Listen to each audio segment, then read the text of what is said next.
News21। चुने हुए इंग्रेडिएंट्स और फाइनेस्ट ग्रेडिंग से बनते हैं लाजवाब टेस्टी मसाले, राजेश मसाले। क्या चटपटा है राजेश मसाला, ट्राई करिए। अच्छा, राजेश मसाले। राजेश मसाले। सुख, समृद्धि और मन में भक्ति भाव के लिए लाए किसान ब्लैक किंग प्रीमियम अगरबत्ती। धरती पर जले आकाश तक महके किसान ब्लैक किंग प्रीमियम अगरबत्ती। अयोध्या हिंदुस्तान को हिंदू राष्ट्र घोषित करने की कर रही मांग। संत परमहंस दास का आमरण अनशन अयोध्या के जिला अस्पताल में भी जारी। तपस्वी छावनी के संत परमहंस दास का आमरण अनशन अब जिला अस्पताल में शुरू हो चुका है। परमहंस दास ने भारत को हिंदू राष्ट्र घोषित करने के लिए 12 अक्टूबर से आमरण अनशन शुरू कर दिया था। ये आमरण अनशन उनके आश्रम तपस्वी छावनी के बाहर चल रहा था।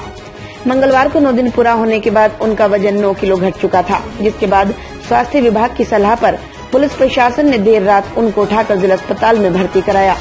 लेकिन जिला अस्पताल में भी परमहंस का आमरण अनशन जारी है। दरअसल हिंदुस्तान को हिंदू राष्ट्र घोषित करने के लिए परमहंस ने अन्न जल त्याग दिया है। उनका कहना है कि जब तक प्रधानमंत्री, मुख्यमंत्री या कोई केंद्रीय मंत्री उनसे आकर वार्ता नहीं करता, तब तक वो अन्न जल ग्रहण नहीं करेंगे।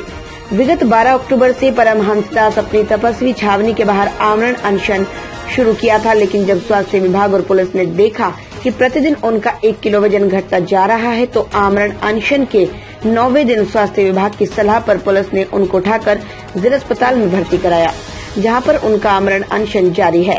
रिपोर्ट आजम खान। मोदी जी का किए कराए पर सब पानी फिर जाएगा और इसके बाद मोदी जी के बाद में कोई देश को बचाने वाला भी है नहीं। राहुल गांधी ने तो पहले से चिल्ला रहे हैं कि कांग्रेस आएगी तो 370 नहीं हटे, 370 को नहीं हटने देंगे, पहले कह रहे थे। तो इसलिए मुझे और किसी से उम्मीद नहीं है। 2 ही पार्टियां थी, एक क्षेत्रीय पार्टी शिवसेना जो हिंदुत्व की बात करती थी, एक राष्ट्रीय पार्टी भाजपा। तो शिवसेना तो खत्म हो गई है। कांग्रेस के साथ गठबंधन करने के साथ ही शिवसेना का अस्तित्व तो समाप्त हो गया है, वो एंटी हिंदू हो गई है। हाँ, अगर भारतीय जनता पार्टी भी तुष्टीकरण की राजनीति पर उतर करके और हिंदुत्व के एजेंडे से भटक जाएगी तो देश को बचाने वाला कोई नहीं होगा। इसलिए हिंदू और हिंदुस्तान के अस्तित्व को बचाने के लिए आवश्यक है कि मोदी जी भारत को हिंदू राष्ट्र घोषित करें। वैसे भी आजाद भारत के बाद में जब मुसलमानों को अलग देश दे दिया गया और वह अगर मुस्लिम देश घोषित हो गया तो हिंदुस्तान को हिंदू राष्ट्र घोषित करने में आपत्ति क्या है।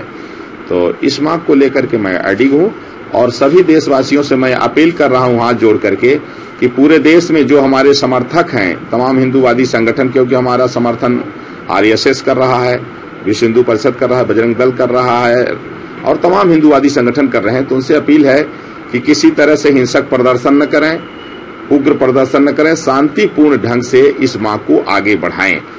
हमारा मानना है कि देश हित की बात देश का नुकसान करके नहीं होनी चाहिए। 1 रुपए का भी राष्ट्र का नुकसान नहीं होना चाहिए।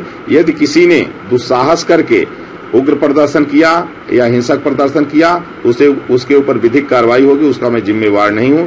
इसलिए मैं हाथ जोड़ के बोलता हूं कि देश हित की बात को शांतिपूर्ण ढंग से मांगिए और मोदी जी पर विश्वास करिए। मोदी जी जो है आपकी बात सुनेंगे और जब तक मेरे प्राण है तब तक इस पर मैं अटल हूं, अटल रहूंगा।